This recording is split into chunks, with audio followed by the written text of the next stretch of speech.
From the headlines that move us to the plays on the field and the people making a difference. It's news, sports, stories, and the people that keep our community alive. This is the Heartbeat of Tampa Bay. I'm Christopher Ingram. And I'm Sarina Fazan. Thank you so much for joining us, everyone. Sarina, we have a fantastic guest today. Someone I've known for over 20 years in politics, is just a super smart guy. He's now in the realm of international politics, global politics. He really gets it.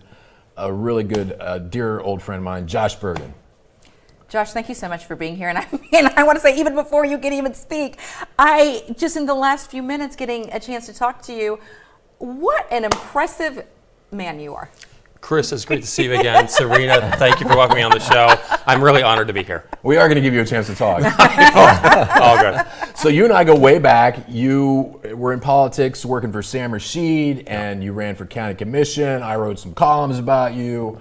You did, Chris. I did. You did. We're still friends, even though I wrote some columns about you. But he took it in stride. And I used to go to Republican Party events in Hillsborough County, and he has like 7 sisters that we used to call them the Burgin clan. And I would go to these county Republican Party meetings, and the Burgin girls would just, just like, oh yeah, you were persona non grata at the time, for sure. But you know, we had fun. I remember one time I went out there, and one of your sisters came up to me and she goes, "We want to take our picture with you." And so I had a picture with all the beautiful sisters of his all around me. And of course, the history was that there was a little bit of friction there, but it was cool. We all had it in good stride. Indeed. Okay, so then you went off to college. You got Harvard. Eventually. went to Harvard, and then you got involved in global politics. Tell us about how that happened. So let me step back because I want to make clear what Harvard was. Okay. As you pointed out, a few of you guys made sure that some doors closed, and it left me sort of looking at what to do next. Ouch. And that's reality. I'm not even upset about it. It's just, it was a reality of. Well, I also encourage you to go to college. Certain doors closed, and other doors, clearly, if I was going to make steps forward, I needed to. And so literally I went to HCC. And I'm super grateful for the professors and faculty at HCC who took me in as a 40-year-old or 38-year-old. That part was done. I started HCC, moved to Polk State, needed to graduate quicker, went to the dean and said, "Hey, can you let me take even more classes than I'm supposed to? I will keep the GPA. I promise you I will make the school proud as a result of this." He said, "I need to think about this." It was, I don't know, maybe 2 weeks later, he signs off, he approves. And I hustle through, finish that out. I literally I had 5 credits of Russian to start with. I wrap up in 2 calendar years. That's incredible. A four-year undergrad degree. And I was meeting with Michael Stevens, who was then the HR director at the Hart Board. Governor Scott had put me on the transit agency post that one county commission race. And as I'm working on a final paper, HR for public administration, I knew that Michael had to talk with me. Now, of course, Michael has zoomed up the ladder and is now head of the aviation authority. But he spends an hour with me, and it was slightly awkward. I think he thought I was fishing. I think he thought that I was trying to elicit information around the board, and I truly wasn't. I was just writing a paper. I was even writing it in a way that even if it got records requested from within, academic paper side, that it was still not intended to hurt them. So we kind of do this dodge and weave for about an hour, but then when it's over, I turned to leave and I said, "Michael, you've got a law degree. I'm thinking about law school. What do you think?" And he embraced me and he said, "You got to go to Harvard." "What are you talking about?"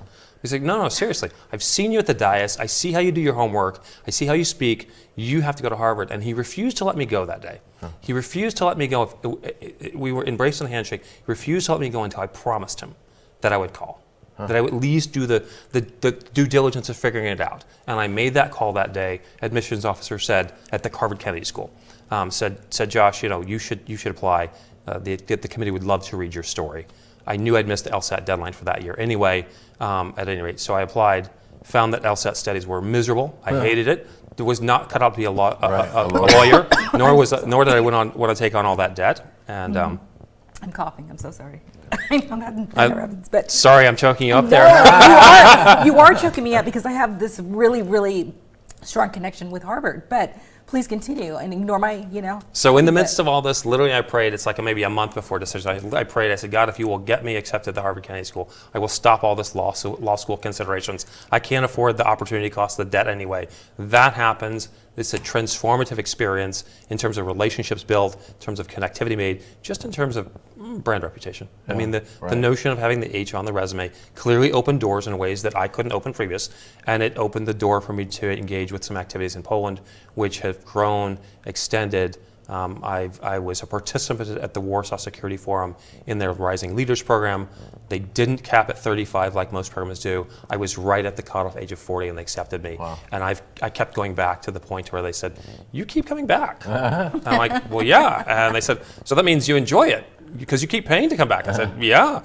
And the final answer, the final comment was, so would you want to organize this program you've been a part of? And I said, absolutely. And it's been a lot of growth ever since. So tell us, you have this interest in foreign policy, but you also have a lot of experience with local politics as well, which Sure. is how I first got to know you, and you were a genius at it, and crunching the numbers and doing your homework, like always very impressive in that regard. So it doesn't surprise me that Harvard saw in you what they saw in you. But how did you get to where you are now? You're with the Alliance for Global Security, Okay. which is an organization you founded. It is. And tell us about it and what was the impetus of that? So I think it's fair to step back just a tiny bit because AGS grew out of the agora created by the Pisarskis and the leadership team at the Warsaw Security Forum. This is a relatively new convening in the European sense. You probably have just seen headlines coming out of the Munich Security Conference in the past few weeks. Munich is the granddaddy of these events. It's probably 35 to 40 years old, and it draws the top tier. There's a very limited amount of space there. About 900 people could get in the room. It was notably the largest congressional delegation ever went to Munich this year. That said, the Warsaw Security Forum, founded in 2014 in a response to Little Green Men. There had been conversations for a couple of years ongoing, but Little Green Men from Russia crossing over the border into Ukraine, it is my strong sense, caused the Pisarskis to take a leap of faith. They had 300 attendees that first year, and this past year they had 2,600 in attendance. Wow. It is a big to-do in the European context. The Europeans do a much better job convening than we do. There's events from Helsinki to Sicily every single year. So to answer your question more fully, where does AGS come after 6-7 years of organizing programming there and recognizing, there's really nothing like this in the US, and we need to not just think about members of Congress, but we need to start thinking about city councils, county commissioners, state house, state senate folks, opening doors for them to come into environments like this. And as importantly, as the politics have changed even more recently, there's even greater urgency to educate these audiences around what are the implications of what's happening internationally. And what you do at AGS is really unique in the United States in as much as you really have a mission to try to help foster and facilitate discussions about what's happening internationally with state and local communities, which is almost completely foreign in our country. I mean, no pun intended. And you have recognized this, and it's really what you focus on. And tell us how that works. I mean, do you have a hard time when you call and reach out and try to get state and local elected officials to come to your events because they've never really experienced that type of request? Or why would Chris, foreign I'm still policy having a matter hard to time. me? I'm still having a hard time Right? with this. But there's urgency and it's time when it matters. If we go back to the era of Reagan, all defense and security was decided by Washington because it was all over there. The deep waters on both sides of continental United States represented a moat that protected us in the era of cyber. With the number of immigrants that we have, both legal and illegal, we have the specter of a mass at-scale cyber attack coupled with sabotage that didn't exist in the 80s. Okay, a terrorism event, an airplane being hijacked in the 80s, that was sort of, you might see little bits, but it wasn't the sort of thing that could be perpetuated by a nation state or multiple nation states at scale, meaning not one municipality, not two, but 300 all at the same time.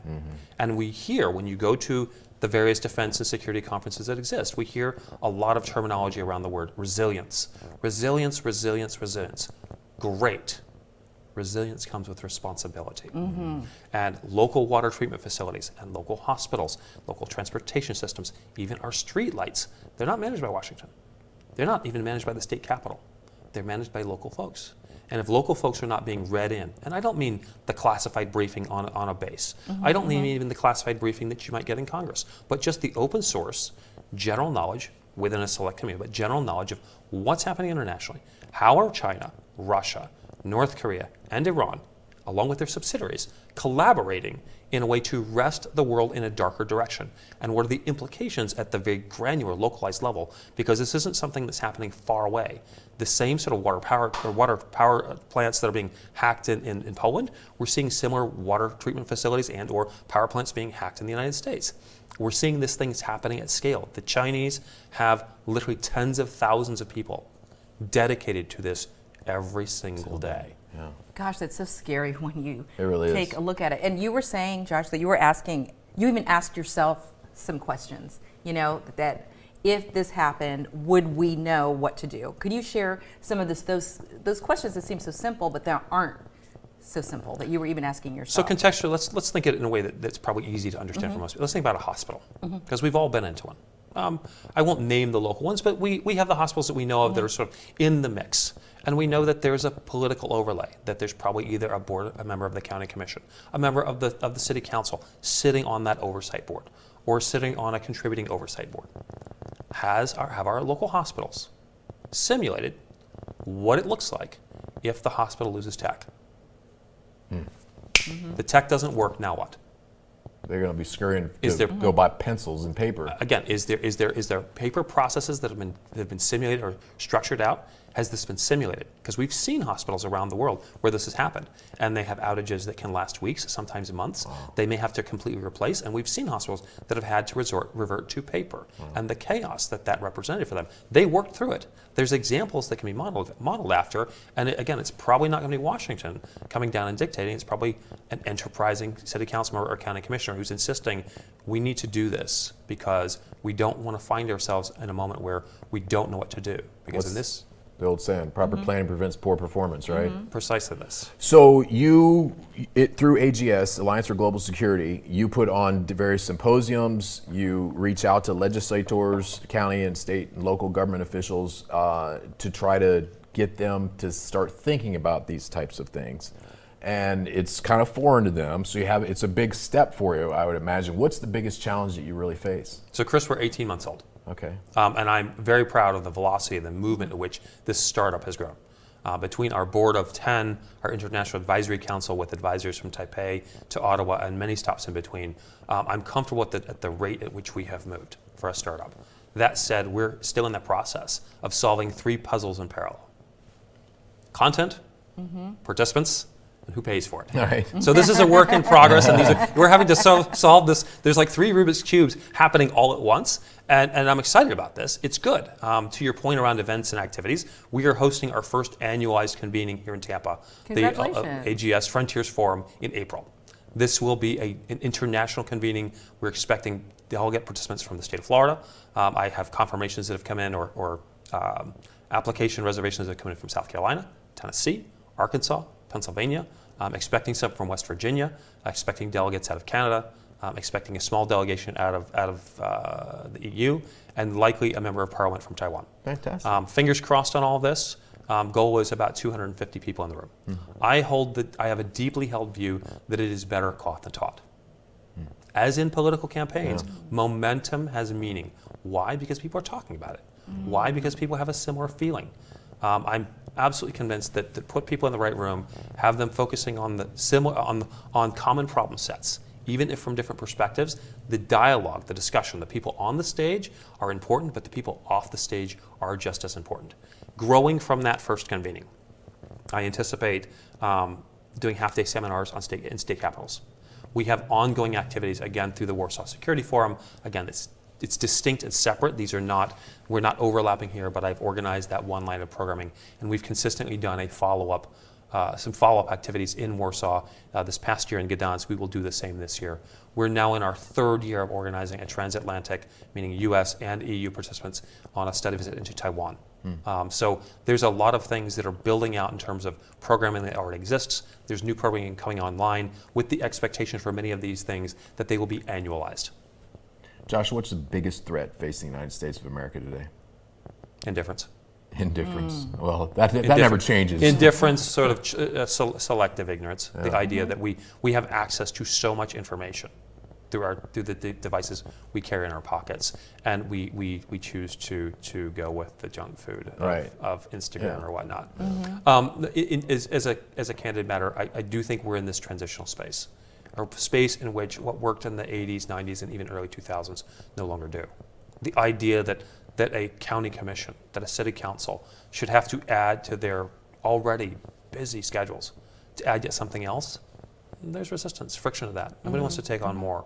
But I am convinced that a forward-looking city councilor or county commissioner can do more to protect their community in the context of the world that is coming than even a frontline warfighter. I don't want to disrespect in any way the U.S. military and frontline warfighters, but I do believe that a forward-facing county commission or city council that's preparing for that day in which the everything, everywhere, all at once cyber attack happens and the chaos that results, they will do more to protect their community than somebody that's far away. By saying that, you're saying, if you read between the lines, this is going to happen. It's just a matter of when and how prepared are we going to be for it. People far smarter than me are saying so. Yeah. When Jen Easterly talks about, Jen Easterly, the former CISO under the Biden administration, who that the language I'm using, the everything, everywhere, all at once, I heard from her. I don't know if she coined the term, but she is the one that crystallized it in my mind. When she sits around on a podcast and talks about creating a go box, a cyber resource box for her and her family, like we talk about preparing for hurricanes in Florida, the idea of canned foods, the idea of dried foods, the idea of water, the idea of cash. So what would be in a cyber go box? I think it looks very similar to what we have for a hurricane box. It is literally it's food stocks for up to a couple weeks. Right. It's water supplies. It's cash because ATMs are not going to work because you're The probably power not grid, going to be able to swipe water, your everything card. could just be wiped out by the push of a button. That is a worst case scenario. But at least, if I'm sort of listening to those that are further up the food chain than I am, Jen Easterly described the notion of putting this together with her family, and I've done the same. It is really, so frightening because we rely so much on cyber. And what you talked about, we live in a transitionary period. I truly feel that too. Like we need to catch up. Do you have a cyber go box? I don't have a cyber go box, but maybe I should. We all should. I've done this myself, and so yes, I would encourage people that are thinking about that world. It's convenient to walk around only with cards, but you might want to have some cash on hand and other things. And I'm a prepared guy. Yep. My wife used to laugh at me because I was the most prepared guy for when I lived up in DC. I had a generator and I had MREs and all that kind of stuff. And not when we had an Armageddon situation, but when we had a power failure because of freezing and power lines snapping, and my neighbors were all without power for 2 weeks, and I had a generator and didn't have to throw anything out of my refrigerator, and I kept my sump pump running and a little portable heater in the bedroom at night. Nobody was laughing at me then. For sure not. But the average American is not thinking that way, right? And what is it going to take to get people to understand? Are they going to have to go through this once completely unprepared before people finally start to realize that this is not black helicopter crowd kind of conspiracy stuff? This is going to happen. It's just a matter of when. Chris, I'm concerned that it will take an incident to drive the level of urgency. Yeah. If there was already people doing what I'm doing, I wouldn't have a job to do because people were already ahead of that curve. Yeah. But I've just discovered in the last weeks that even as I'm reaching out to other people, getting invited to speak, it's quite apparent to me that this is a need that time has come. And I'm concerned that we do face a scenario in which 5 or 6 states or more are at varying degrees out of critical services. Power, water, again, hospitals, street lights, internet, cell phones. Remember, the Chinese have compromised all the major cell phone carriers in the United States for at least 18 months to 2 years. And there's no clarity as to when we're going to be able to eject the Chinese cyber teams from that. Is China the greatest foreign policy security threat to America today? There's no hesitation. The answer is yes, for multiple reasons. Size of economy, total population, focus and attention to detail. The Russians are equally in sort of the axis of chaos, but they tend to focus on the notion of petty thievery. Yeah. So their petty cyber gangs go out there, compromise, steal money, they use ransomware, whatnot. The Chinese, on the other hand, are disciplined. They engage in a term that I had only heard about a year and a half ago, so living off the land, where at a very systematic approach, they penetrate critical infrastructure. They penetrate the servers, individual computers, and just sit there maintaining a connection for long periods of time. When discovered and kicked off of these networks, it's usually 2 days to 2 weeks before they're back on. The Russians would want to steal money quickly. The Chinese are just willing to sit there and grow that list of penetrations. Wow. And the question in my mind then is for what?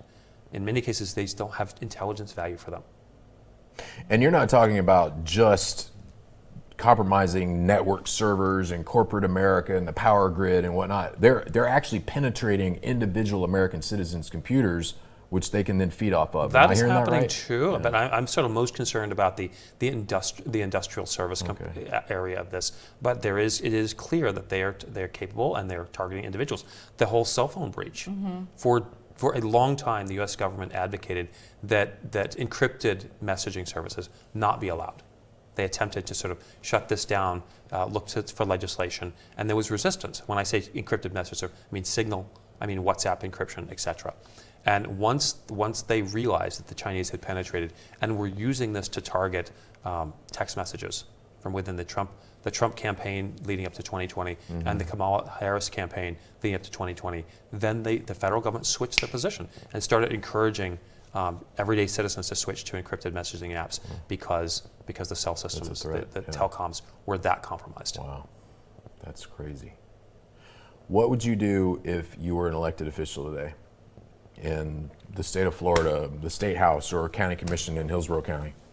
The first thing I probably want to do is run a survey on critical infrastructure and its vulnerabilities. So there's an illustration I gave you the other day on the phone, Chris, one that I'm not going to do for broadcast, but there's a place in Tampa Bay where when I drive by that part of the road, the questions that come through my mind straight away, I'm convinced are not the same questions that my city council members and county commissioners think of. Right. To that end, I would want to deploy a comprehensive survey of critical infrastructure, again, things that if they were to not function, would be incredibly disruptive to the life and livability of the residents of this community.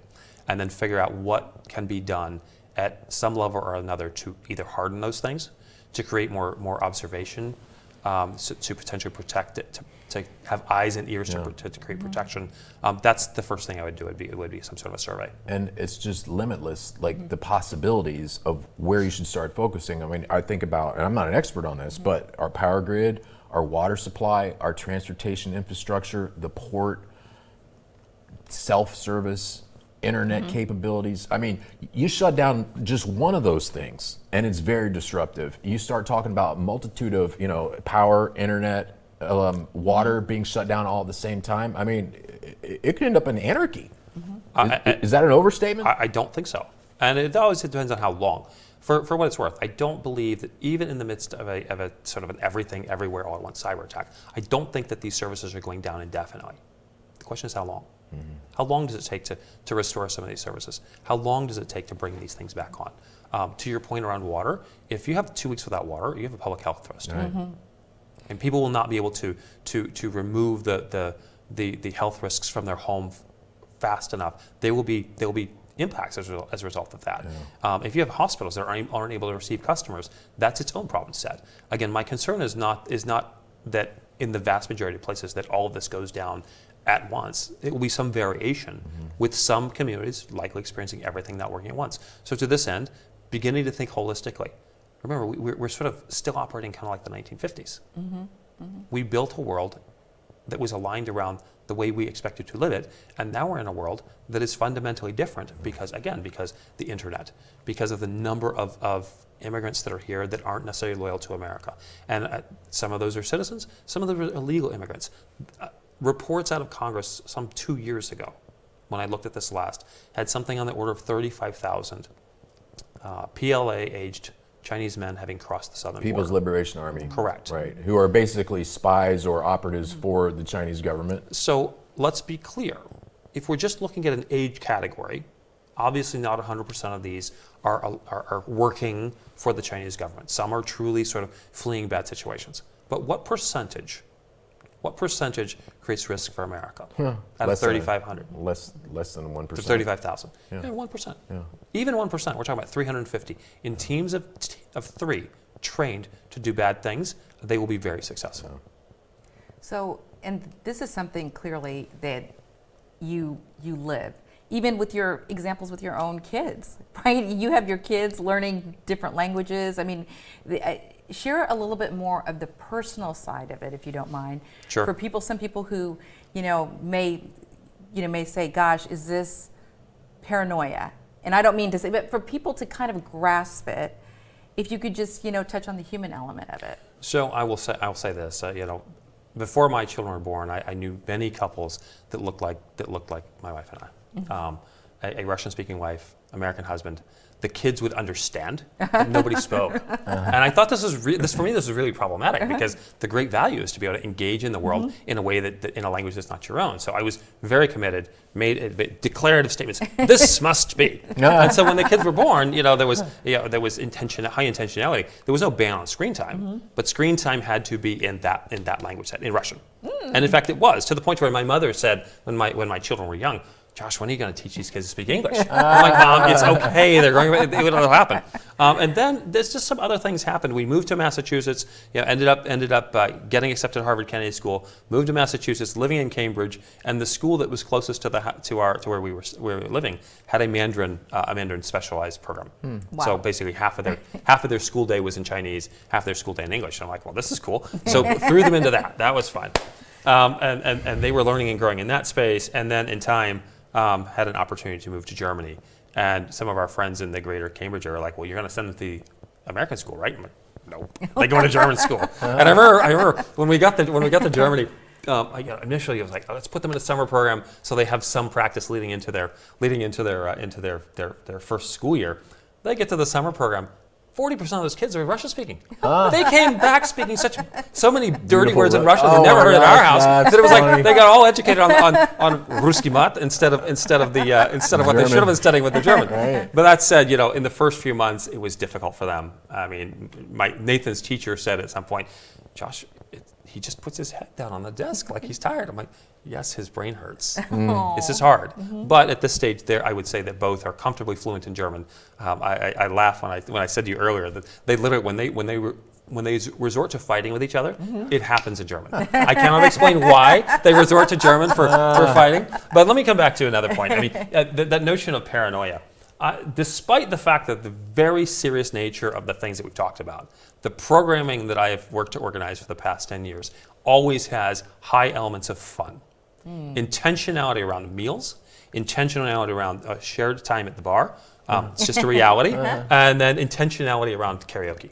Because I find when people sing together, something fundamental changes. Something just fundamental changes. Choirs, when they sing together, heart rates synchronize, breathing synchronizes, amazing things for choirs. But the number of people over the years who've come back to me and said, but Josh at karaoke night. Josh at karaoke night, I'm at karaoke night this. So every bit of the programming that I organize attempts to include, in one way or another, public singing. And to this end, I just got off the phone with the young woman who sings in New York, who's to lead the national anthem for our conference, but she's not to sing it. She's going to get it started. The crowd is to sing it. Because it is the one moment when I know I can get everybody to sing together for a brief moment. I may not be able to do karaoke for 250 people, but I can get them to sing the national anthem with me. I want to know, what's your go-to karaoke song if you had to pick? Friends in Low Places. Friends in Low Places. Garth Brooks. All right. But isn't that something like everything boils down to the human element and how people connect. For sure. Even on such serious matters, the true human element. Is I love that, like incorporating fun, incorporating something that gets such serious conversations moving.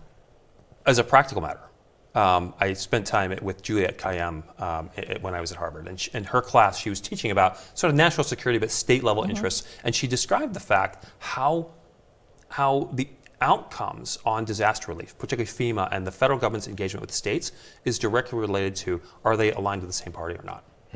So trust, proximity, time together, and the notion that when you put people together, even if they're from different parties, in many cases, if they haven't had it, they wouldn't have had an organic chance to spend time together. Give them the chance to spend time together, they will build trust, even if they're from different parties. You must have been reading my mind, because I was just getting ready to ask you, as it relates to countries that are typically seen as our adversaries, Iran, Russia, China, North Korea, Venezuela, we don't do a good job of having really good interactions with these people. And, I was very much in favor of President Trump's position on North Korea that he took in his first term, that we need to be engaging with these people, because the foreign policy attempts that we've tried to, work with North Korea over the last 40 or 60 years have been an epic failure, listening to all the knuckleheads in Washington, D.C. Let's try something different. Am I wrong about that? And should we be trying to engage at a deeper level with our adversaries, or are the people like the Russians, the Chinese, and the Iranians just so far gone that it's not even worth trying? Chris, I would answer your question this way. We have a heck of a lot of work to do just in maintaining good relationship with our allies. Right. I mean, the strained relationship with Europe right now is stunning to me. And to a point that I made earlier to you, for Sarina, the notion that elected members of European parliaments cannot name 5 or 6 members of the U.S. Congress on a cell phone to me is deeply problematic. Now, gov-to-government relationships, these things exist. And even with their adversaries, make no mistake, we have a large diplomatic presence in China. We've had large diplomatic presences in Russia and other places. I'm not saying we don't have infrastructure. And the infrastructure of governance is one thing. The infrastructure of the State Department, the infrastructure of the Commerce Department, the infrastructure of the DoD, and interacting with their peer-level groupings. But it's not the same thing as business-to-business connections. It's not the same thing as state. When I say state to state, I mean literally the states of the United States rather than Washington. And I've been advocating to my European colleagues now for the better part of a decade that Washington is important, don't ignore it, but it is high time that you begin looking at state capitals too. I think it's kind of analogous, you correct me if I'm wrong, but it's kind of like the broken window theory. Right, that Rudy Giuliani, he didn't come up with it, but he most brought attention to it when he addressed issues in Times Square like prostitutes and drugs and window washers that you don't want washing your car window, and the broken window, right? It's the broken window theory that you got to fix the little stuff like the broken windows in order to clean up a place, in order to start a dialogue, in order to make effective change on the bigger picture. Is that a fair enough analogy? I think it's absolutely, that there are fundamental basic things that happen between nations and states. That as we're really good at measuring FDI, foreign direct investment. Are we measuring the cross-border marriages? No. Are we celebrating the humanity? I don't think we do a great job there. To that end, our European peers tend to look at Washington and fail to understand that the smallest state-level economy in the United States, as a matter of GDP per capita, is still greater than that of Germany's. Yeah. And to that end, unless you're doing an aircraft deal, an energy deal, or a defense equipment deal, you probably don't need to go to Washington to do it. Yeah. If you are looking around energy, appoint a diplomat to Houston. If you're looking to do technology, a diplomatic envoy to Silicon Valley. If you're looking to engage you want to look at the states. Our European friends have not woken up to this fully yet. I think that our European friends are not effectively telling their own stories as well. While they do have convenings, as I mentioned earlier, from Helsinki to Sicily each year, and we have less, building bridges to make it clear that the Europeans should be inviting subnational delegations, county commissions, city councils, state house, state senate, into their fora and having reciprocity. So the notion that, NCSL or ALEC, these are big convenings. National conference. You get lost at these particular events. Building connectivity to where they're having connections to where our event leads people to then say, oh, you guys should be coming to our event in Texas or in Alabama or in, because these opportunities to travel and learn from each other, even party conferences. I got invited to Maloney's party conference this past December. Really fascinating. I learned a lot from that. There's various party conferences where our elected officials would have reason to go just sit and observe, just go to some of the dinners, just learn from that process. I got another question for you. I did years ago, I used to do a lot of work for the State Department in some far-flung places like Sudan and Kenya and Macedonia, and I saw a lot of foreign policy related to aid and also our attempts at trying to organize governance and structure in the political systems in various countries.